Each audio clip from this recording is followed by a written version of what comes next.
Kakatapos lang ng klase sa biology ng batang babae, at itinago niya ang itlog sa kanyang kumot. Naniniwala siyang kung may sapat na init lang, maipapisa niya mismo ang itlog. Di inaasahan, sa loob lang ng ilang araw, ang itlog ay lumaki ng husto, at halos mapuno na ang buong kama niya. Pag-uwi ng batang babae galing paaralan, nakakita siya ng isang hindi inaasahang pangyayari. Ang kanyang ina at isang lalaking hindi niya kilala na nagtataksil. Ngunit sinabi ni Pom sa anak, na magkaibigan lang sila ng tiyuhing iyon, at pinaghandaan pa ang anak sa pagsusulit sa sayaw. Ang iba'y hindi na dapat isipin pa nito. Labis na nasaktan ang bata ngunit hindi niya masabi sa ama. Kaya naman gabi-gabi yakap ang itlog habang palihim na umiiyak. Di inaasahan, sinipsip ng itlog ang mainit na luha ng may-ari, at bigla na lamang itong napisa.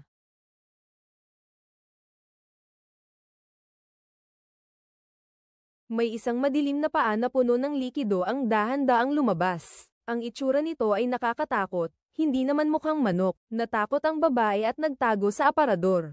Nakita niya sa siwang ng pinto ang isang nilalang na hindi manok, hindi rin ibon, na lumalabas sa itlog. Malagkit ang katawan nito at mabaho. Hindi pa kumpleto ang balahibo nito. Biglang may narinig siyang nabasag na salamin. Pagkalabas ng babae, nakita niya agad na may malaking butas na ang bintana dahil sa pagtama ng ibon. Pero wala na ang ibon. Pagkarinig ng ingay, pumasok ang tatay sa kwarto. Hindi sinabi ng babae ang totoo na siya ang nag-alaga. Ang sabi niya lang, may malaking ibon daw ang pumasok. Akala niya nakabalik na sa kalikasan ang ibon. Ngunit kinagabihan, bumalik ang ibon. Nang una ay takot ang batang babae. Ngunit unti-unti niyang natuklasan na tila hindi naman pala ito masama. Kawawa naman ang ibon, nakatingin sa sugat nitong braso. Nag-alinlangan ang batang babae, pagkatapos ay tinanggal niya ito. Napasigaw ang ibon kaya naman agad niyang tinakpan ang kanyang mga mata. Naisip niya na natutunan din ito ng ibon. Noon niya lamang naunawaan. Itinuturing siyang ina ng ibon. Ang ganda ng batang babae, gusto niyang mag-alaga ng aso. Gusto rin niyang magkaroon ng sarili niyang alaga. Pero istrikto ang kanyang ina. Pati aso, pati isda ayaw nitong palagyan siya. Ang ibon na ito, kahit maliit lang, pinapahalagahan pa rin ng bata. Inaalagaan niya ito na parang alaga, at nagpapalipad pa ng bula sa tubig ang ibon para suyuin ang bata. Naramdaman ng batang babae ang saya na hindi pa niya nararanasan. Ngunit agad din niyang natuklasan, na ang ibon ay hindi pala isang kaibig-ibig na alaga, kundi isang tunay na demonyo. Nang magising siya, ang aso ng kapitbahay ay tahol ng tahol sa labas. At ikinabahala nito ang batang babae. Parang naramdaman ng ibon ang nararamdaman ng babae. At umakyat ito palabas ng bakuran. Di nagtagal, nagising ang babae at natuklasan na ang aso ng kapitbahay ay patay na sa tabi ng kanyang unan. Kinaumagahan, palihim na inilibing ng dalaga ang aso sa hardin. Ngunit hindi niya alam na nakita ito ng kanyang nakababatang kapatid na naiinggit sa kanya. Pumasok ang nakababatang kapatid kasama ang kanilang ama sa silid ng ate niya. Plano nilang ibunyag ang sikreto ng ate. Buti na lang at itinago niya ang ibon sa ilalim ng kama. Mahigpit niyang hinawakan ang tuka ng ibon para hindi ito makasigaw. Nakalabas ang kalahati ng katawan niya at tinanong ang tatay kung ano ang ginagawa nito sa loob. Nakita ng tatay ang kaunting mantsa ng dugo sa kumot at agad na naunawaan ang nangyari. Para hindi mapahiya ang anak,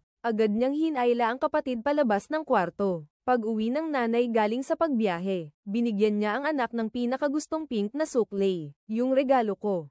Wala akong nabili para sa'yo ngayong beses. Dahil sa inggit, inis na inis ang nakababatang kapatid. At inilabas niya ang mga lamang loob ng aso. At malakas na inihagis sa harapan ng mga magulang, na sinasabing ang ate ang pumatay sa aso ng kapitbahay. Ngunit hindi naniniwala ang mga magulang, na ang matalinong ate ay gagawa ng ganoong bagay. Pinauwi na lang nila ang nakababatang kapatid at pinagsabihan. Pero ang baho na nanggagaling sa ibon, nakuha pa rin nito ang atensyon ng nanay niya. Sinilip niya ang ilalim ng kama ng bata, buti na lang at nakapagtago na ang ibon. Kaya naman ang paliwanag ng bata ay baka amoy aso lang iyon. Pagkatapos ay sinilip din niya ang aparador. Nabigla siya nang buksan niya ito. Ang mga damit pala ni Behan ay pinunit ng ibon. Doon napansin ng bata na ang ibon ay nagtatago sa itaas na bahagi ng aparador. Natakot siya kaya dali-dali niyang isinara ang aparador. Doon na lumipat ang atensyon ng ina. Hindi na niya hinanap ang pinagmulan ng masamang amoy. Sa halip,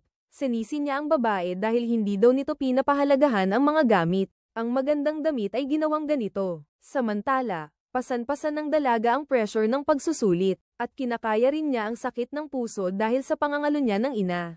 Punong-puno siya ng sama ng loob. Lahat na lang ay ipinagkakatiwala niya sa manok. Maingat niya itong pinapakain araw-araw. At sinasabihan niya ng kanyang mga hinaing ang manok. Pati ang kanyang mga damit ay isinusuot niya sa manok. Sana'y maging isa pang siya na malaya. Nang lumipas ang panahon, ang manok nga ay nagsimulang umasa sa hindi inaasahang direksyon. Natuklasan ng batang babae na hindi lang ito unti-unting nawawalan ng balahibo ng manok, kundi tumutubo pa ng makapal na buhok, at ang mga kilos nito ay lalong nagiging makatao. Pero hindi naman natatakot ang batang babae. Sa halip, inaayos niya ito araw-araw. Ngayong araw na ito, isinama siya ni Pomeranian sa pagsasanay bago ang paligsahan. Nakita ni Pomeranian ang isa pang mahusay na gumaganap. Isang napakasipag na dalaga ang nagpakita ng paghanga. Sabi pa niya, sana raw ay anak niya ako. Ngunit hindi niya alam na ikinainis nito ang kanyang anak. Samantala, ang manok naman ay nagkaroon na ng telepatiya sa dalaga. Tumakas ito mula sa nakakandadong aparador at tumakbo sa kalye.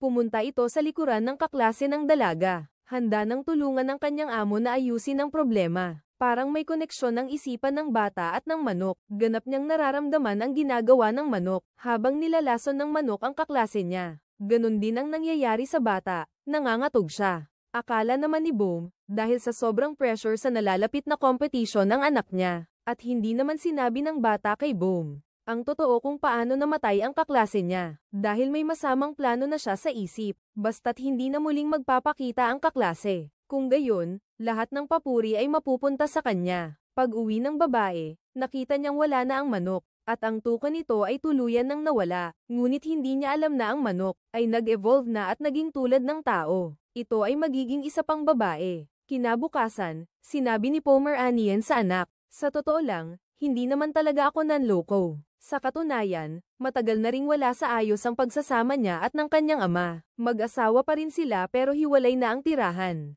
Ginawa lang nila iyon para maayos ang pag-aaral ng anak. Ngayon, gusto na silang samahan ng tito niya. Kaya naman, hindi man lang nagpaalam si mommy sa anak niya. At dinala na niya ang anak niya sa bahay ng boyfriend niyang si Teddy. At si Teddy pala ay may isang maliit na anak. Hindi matanggap ng batang babae ang bagong pamilya ng kanyang ina at umiyak siya nang dahil sa sama ng loob. Ang aso lang ang nagpakita ng pakikiramay sa kanya at niyakap siya nito para aliwin. Natulog din ang aso kasama ang batang babae sa bagong bahay ng gabing iyon. Halos magkamukha na sila ng batang babae sa panahong iyon. Kinabukasan, dumaan si Teddy sa pintuan ng silid ng dalaga. Nakakarinding tunog ang kanyang narinig mula sa loob. Nais niyang pumasok para tingnan ngunit mahigpit na hinarang ng dalaga ang pinto, dahil sa pag-aalala sa maaaring mangyari sa kanyang anak na babae. Pinilit na lang ni Teddy na itulak, tapos nakita niya ang isang nakakapangingilabot na tanawin. Anak,